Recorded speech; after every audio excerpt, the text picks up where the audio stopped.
আজকে আমি বলবো যে আমার জন্য এবং আমি মনে করি যারা আওয়ামী লীগ করেন এবং মুক্তিযুদ্ধের পক্ষে যারা বিশ্বাস করেন, স্বাধীনতা সংগ্রামে যারা বিশ্বাস করেন, তাদের জন্য সবার জন্য আমি মনে করি এটি একটি সুখবর। সুখবরটা হচ্ছে যে এরকম যে আমি মনে করি যে ইনুসের বিদায় হয়ে গেছে। ইনুসের বিদায়ে লাশের উপরে শেষ প্যারাকটা যে ঠুকবে সেটি হচ্ছে পল কাপুর। ইনুসের মৃত্যু সেদিনই হয়ে গেছে যেদিন ডোনাল্ড ট্রাম্প নরেন্দ্র মোদীর সাথে মিটিংয়ে এই কথা বলেছিল যে I will leave Bangladesh to prime minister. তার মানে হচ্ছে ডোনাল্ড ট্রাম্প, আপনারা যারা বিদেশে বিশেষ করে ওয়েস্টার্ন কান্ট্রিতে থাকেন, ইংল্যান্ড এবং আমেরিকা দেশগুলোতে থাকেন, তারা আসলে আমাদের বাংলাদেশিরা আমরা যেভাবে কথা বলি, তোকে মেরে ফেলবো, কেটে ফেলবো, তুই যা এখন শেষ করে ফেলবো, ওই রকম ভাবে বলে না। তাদের একটা ডিপ্লোমেটিক নর্ম আছে, একটা ল্যাঙ্গুয়েজ আছে, ওইভাবেই তারা কথাটা বলে। এবং তারা যদি বলে যে আই এম নট হ্যাপি, তার মানে আপনাকে এটাকে বিশাল অনেক বড় কিছু ধরে নিতে হবে যে আপনার এই জিনিসটা আর হচ্ছে না।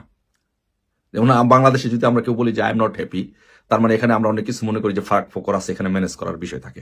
বাট এখানে যদি বলে যে I am not happy, that means যে আপনি যে কাজটা করতে চাচ্ছেন সেই কাজটা আর হচ্ছে না, উনি আর সেটা পছন্দ করছেন না। সো এটা আসলে যারা ওয়েস্টার্ন কালচারের সাথে একটু কম বেশি উঠা চলা আছে, যেহেতু আমরা দীর্ঘদিন থাকি, আমরা যে এই জিনিসগুলো বুঝি। এবং এটাই বাস্তবতা যে যখন ডোনাল্ড ট্রাম্প নরেন্দ্র মোদীকে বলে দিয়েছে যে I will leave Bangladesh to prime minister, that means হচ্ছে বাংলাদেশের বিষয়টা, দক্ষিণ এশিয়ার বিষয়টা নরেন্দ্র মোদীর উপরে ডোনাল্ড ট্রাম্প অ্যাডমিনিস্ট্রেশন ছেড়ে দিতে চাচ্ছেন এবং ছেড়ে দিয়েছেন। সো যদি বলেন তাহলে আমি বলবো যে ওই দিনই ইনুসের মৃত্যু হয়েছে, ওই দিনই ইনুসের বিদায় ঘণ্টা বেজে গিয়েছে। তারপরে তুলসী গাবার্ড গত পরশুদিন ইন্ডিয়াতে ইন্ডিয়ান আমেরিকান সিকিউরিটি মিটিংয়ে যে কথাটা বলেছে যে বাংলাদেশের জঙ্গিবাদের উত্থান হচ্ছে, বাংলাদেশে এথনিক মাইনরিটি সহ হিন্দু, বৌদ্ধ, খ্রিস্টান তাদের উপরে নির্যাতন হচ্ছে, এই কথাটা নিয়ে তারা খুব কনসার্ন। তার মানে আমেরিকান এবং ইংল্যান্ডের ভাষায়, পশ্চিমা ভাষায় কনসার্ন মানে হচ্ছে একটা বিশাল বিষয়। বাংলাদেশের যেমন একজনকে বলে যে তাকে আমি মেরে ফেলবো, আর ওদের concern that's the same thing. আপনি মনে করতে পারেন ওটার সাথে কম্পেয়ার করতে পারেন। কনসার্ন মানে হচ্ছে অনেক বড় বিষয়।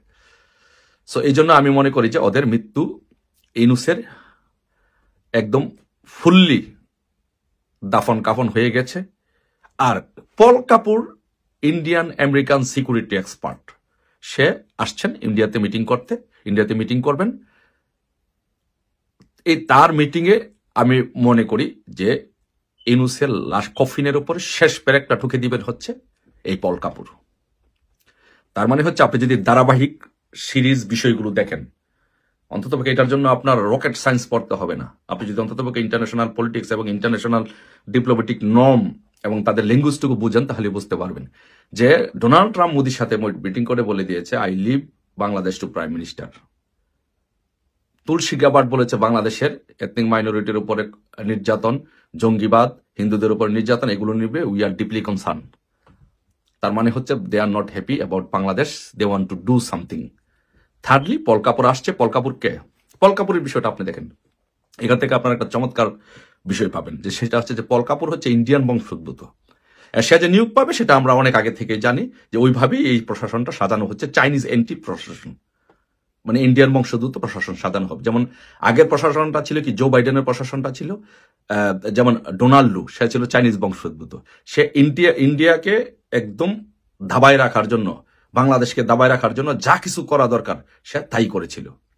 কিন্তু ট্রাম্প অ্যাডমিনিস্ট্রেশন আবার জো বাইডেনের অ্যাডমিনিস্ট্রেশনের সম্পূর্ণ বিপরীত। সো তাই আপনারা যদি দেখেন যে জো বাইডেনের অ্যাডমিনিস্ট্রেশনে প্রভাবশালী ব্যক্তি ছিল হিলারি ক্লিন্টন।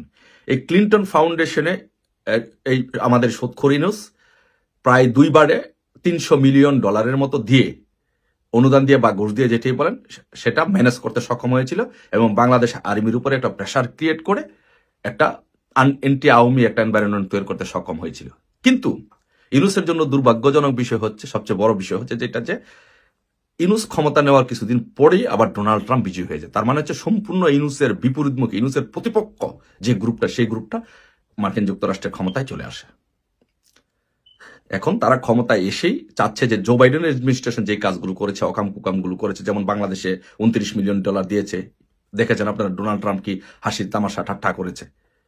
সো এগুলো থেকে আপনাদের বুঝতে হবে যে আসলে ইনুসকে নিয়ে, ইনুস প্রশাসনকে নিয়ে ওরা হাস্যরস করছে এবং ইনুসকে এরা কখন সহ্যই করতে পারছে না। তার বিদায় কখন হবে এর জন্য ইন্ডিয়া, আমেরিকা সহ পশ্চিমারা অপেক্ষা করছে। এখন আমরা যদি দেখি এই বিশ্লেষণগুলো যদি করি, যে ডোনাল্ড ট্রাম্পের বক্তব্য, তুলসী গ্যাবার্ডের বাংলাদেশ নিয়ে ডিপলি কনসার্ন এই বক্তব্যটা, তারপরে পল কাপুরের বিষয়টা যদি দেখি, যে এন্টি চাইনিজ চিন্তাভাবনা, সেন্টিমেন্ট। আবার পাশাপাশি আরেকটা দেখেন, যখন ইনুস যখন দেখলো যে ইন্ডিয়াতে তার আর জায়গা হচ্ছে না, মার্কিন যুক্তরাষ্ট্রে জায়গা হচ্ছে না, তখন কিন্তু সে রাশিয়া ইয়াতে যাচ্ছে, চায়না যাচ্ছে। ইনুসের কিন্তু চায়নাতে সফর আছে। তার মানে হচ্ছে সে তার বাঁচার জন্য, সে তার মানে সে নিজেকে কোন রকম ধরে রাখার জন্য যথেষ্ট চেষ্টা করছে, কিন্তু সে জানে না যে সে মৃত, সে মারা গেছে, এবং তার লাশের উপরে সর্বশেষ প্যারাকটুকু ঠেকে দিবে পল কাপুর। তাই আমি বলবো যে ইনুসের একদম ইনশাল্লাহ বিদায়, মৃত্যু নিশ্চিত। আমি দেশবাসীকে বলবো, ছাত্র জনতাকে বলবো, সকল দেশবাসী, আওয়ামী লীগের নেতাকর্মীদেরকে বলবো, আপনারা কেউ মনোবল হারাবেন না, সকলে ঐক্যবদ্ধ থাকুন। বিজয় ইনশাল্লাহ আমাদের, বিজয় ইনশাল্লাহ আমাদের সুনিশ্চিত। আমাদের জন্য ভালো সংবাদ আসছে। আর সেকেন্ড থিং যেটা বলবো, যে বাংলাদেশের সেনাবাহিনীকে বলবো, আপনারা এই দেশের আমাদের গর্বের সেনাবাহিনী, আপনারা ইনুসকে আর সহায়তা করবেন না। ইনুস এই দেশের একটা অসাংবিধানিক এবং বাংলাদেশ এন্টি একজন মানুষ।